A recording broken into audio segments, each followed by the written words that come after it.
Right, so this next story is similar to one that was told by John Bennett in his Grotesque Tales of Charleston, and that one was called Dead Air.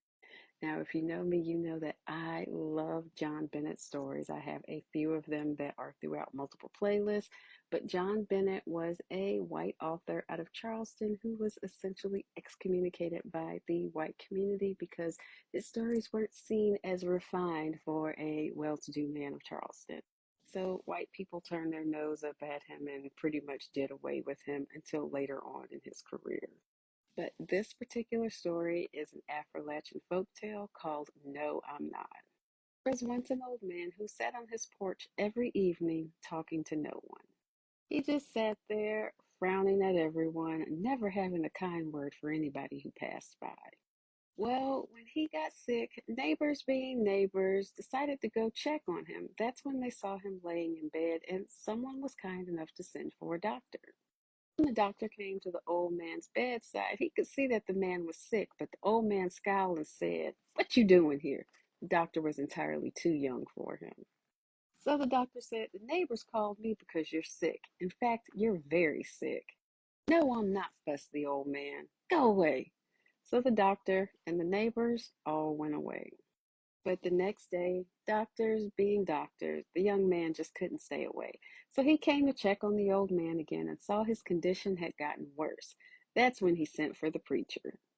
The preacher came to the old man's bedside. The old man seeing the old preacher and the young doctor, he said, "What you doing here?" The young doctor said, "You're very sick." The old man said, "No, I'm not." The old preacher said, "The doctor sent for me because you're very sick and you're going to die." The old man said, "No, I'm not. Go away."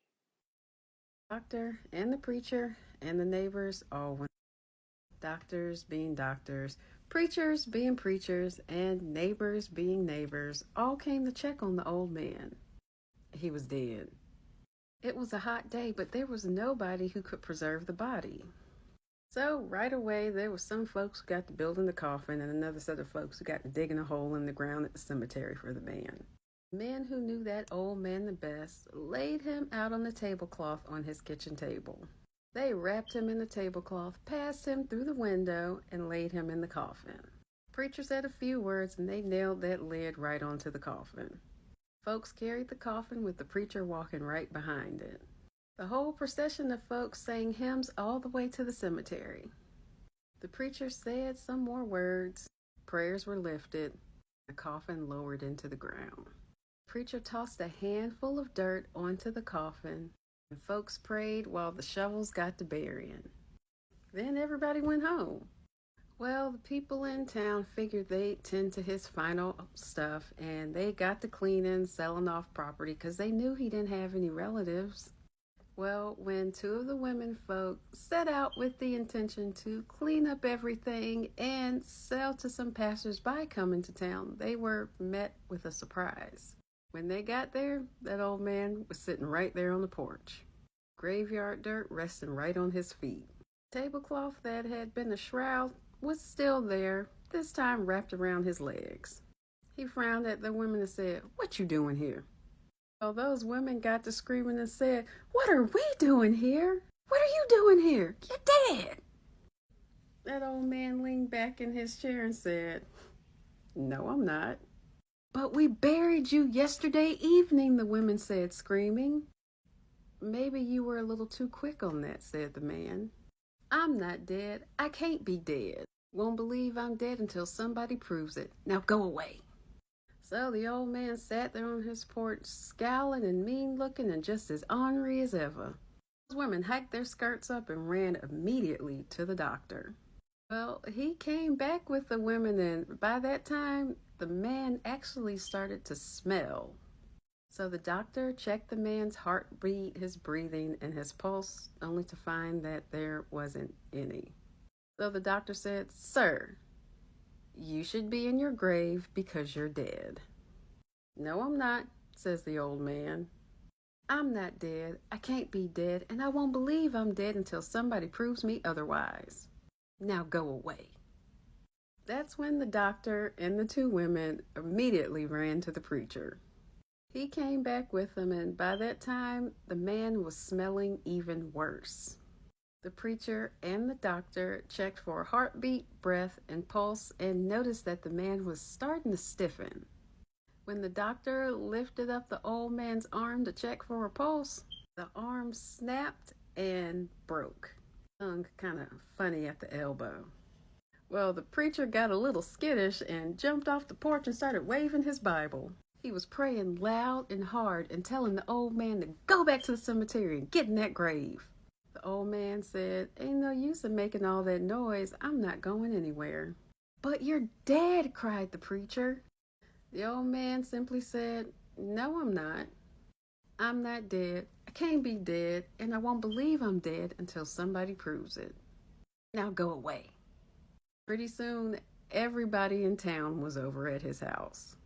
Just couldn't believe what they were seeing.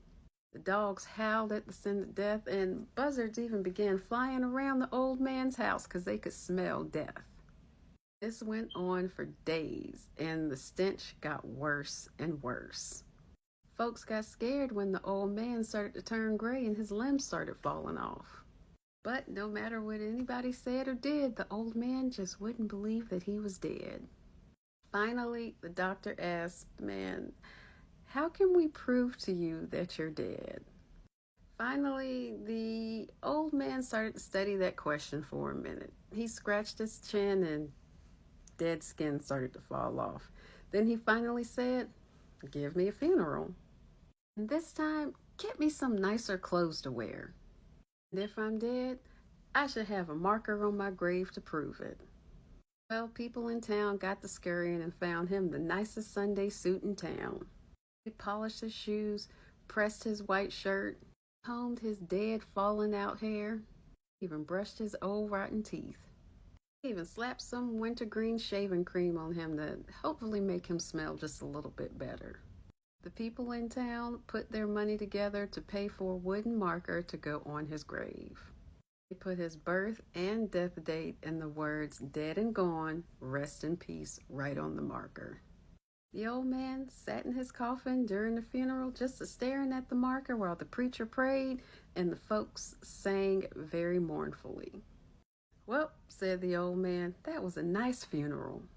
This piece of wood said dead and gone, so I guess that must mean that I am." So he laid back in his coffin, closed the lid, and that was that. Folks waited 3 days just to make sure he was gone. They didn't put any dirt on his coffin, and the preacher preached every night while the people in town sang and prayed. He wanted to make sure that he wasn't going to come back again. And he didn't.